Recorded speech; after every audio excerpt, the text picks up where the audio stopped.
what is my review? It's good. It's so good. You know, I've heard a lot of complaints about this hub from people, but I don't see it.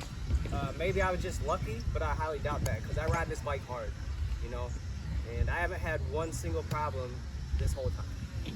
But what I want to do today is go over kind of like the tricks that I've learned that are more difficult because of this hub now, and the tricks that are much easier to do. Obviously Fakie tricks, but there's some other ones in there that are easier to do with this hub specifically. But I've also ran into some tricks that are harder to do, but that's what I want to cover today. So let's get started. All right, the first thing I noticed that's the absolute easiest with this hub is Fakies on a quarter like this. Because on a cassette, you know, when you go up to the top of the ramp, you gotta pedal backwards immediately when you start going down it. And with a free coaster, when you roll up to the quarter, you have to pedal backwards. So with this hub, it's beautiful. You just go to the top and then you just roll backwards and it disengages. I'll show you.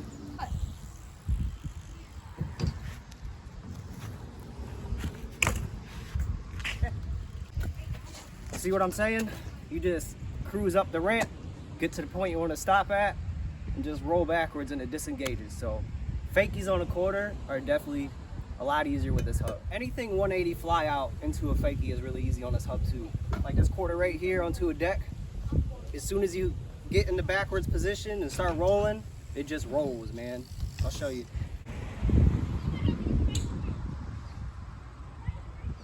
Hey, fuck it. I don't care. You get it. Yeah, I haven't rode my bike in over a month because of my injury. So I kind of suck right now, but you get the point. I'm so out of breath and out of shape too. Don't get injured.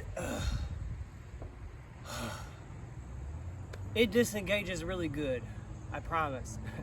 All right, but the big question I had when I first got this hub, I'm still out of breath. I'm out of shape now. Awkward. All right, anyways, the first question I had when I got this hub is, does it have pedal pressure still? Can you do tire tap stuff? So yes and no. Yes, you can do a tire tap still. Pedal pressure, see? But no, you cannot do any pivot tire tap. Like if you're going to a straight up tire tap, as you just seen, as long as you put pedal pressure down before you land, you have to give it that forward pedal pressure with your foot like this, you're good. But as soon as you pivot, right, and the wheel starts moving backwards on its own, as soon as this wheel moves backwards, it will disengage. So even though you are in the tire tap position like this, as soon as you start to pivot and that wheel moves backwards like that, you will lose that pedal pressure. So that's a give and take with it. The other big benefit of this, which I didn't find out until recently, are Fakie manuals. So with a cassette and you're doing a Fakie manual, you have to pedal backwards the whole time. That sucks. Now you can do this on a free coaster, but there's always that disengagement point where you have to manually disengage it. But with this thing here, you can go from rolling forward to a nose press to immediately backwards on your back wheel doing a Fakie manual. Just real quick. That's a huge benefit to this if you're into Fakie manuals.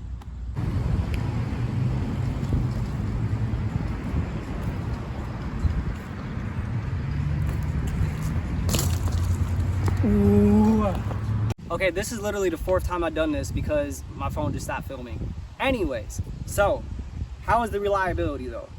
I have not had one problem on this hub in this time, in 6 months, and I've rode this bike hard. I've taken this off of a one-story roof to flat concrete. I've dropped it off of 7-foot drops down to concrete.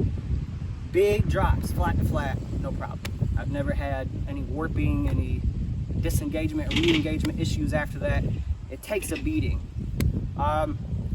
Overall too, you know, because I do a lot of grinds and there's a lot of abuse against the hub.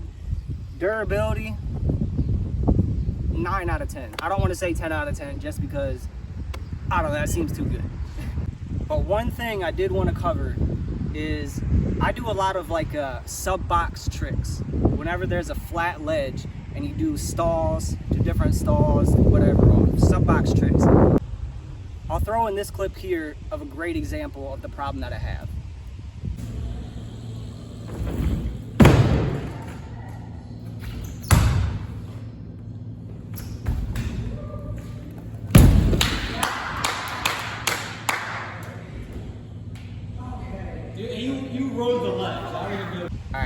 as you can see, I went to double pegs, to feeble, to tires, and then I had to pedal forward over that skinny ledge. The ledge is only like this, to hop off of it. But as you can see, when I got into the double tires, I had to click into the position to engage it. That threw me off. I had to do that about 10 or 12 different times of going into a double peg to feeble, double tires, and that click would really screw me up because I'd lose my balance on that skinny ledge, so I had to push through that. So there is like a lag.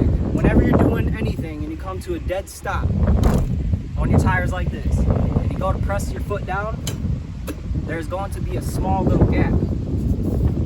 And that small little gap can make a difference when you're on a ledge like this skinny. You know what I'm saying? So there's that issue, but I work past it. I can definitely work past that. What is the durability of this? No. I give it, shut the up. 9 out of 10. That's what I give this thing after 6 months of ownership. I don't have to maintain it at all. It does have its tricky quirks. You know, it takes a few weeks to figure out and get used to. But it's strong. You can still have pedal pressure. You go backwards really easy. But it takes some getting used to. But after all this time, I would recommend it. So BSD Revolution Hub after 6 months, thumbs up. No beef, man. All right, until next time.